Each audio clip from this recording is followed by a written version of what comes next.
Right, so this is just a quick update video. As you can see, I've now stripped the paint from the engine bay. I've also done a bit of welding up here. I was contemplating whether to put a little bit of filler just to smooth out this where I welded a patch in there as well, but I don't think I'm going to bother. There's actually been a piece welded in here in the past, but I think that's actually weld from having the bits underneath the wing repaired before. I think that's just where the welds have penetrated through into that bit.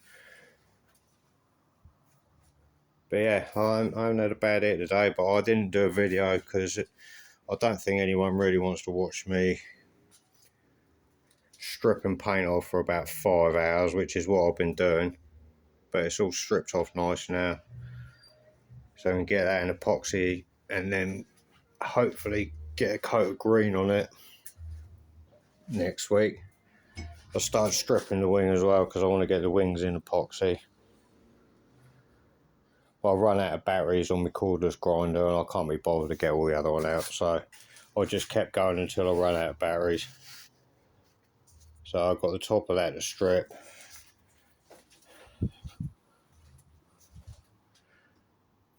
And most of that one. Obviously I repaired that front corner anyway. This has been hit before. Yes. But I've managed to straighten it out a bit better a minute ago. So yeah, it's all coming together. But yeah, it all takes time. And I've got to go back to work Monday, so I'll get less done next week.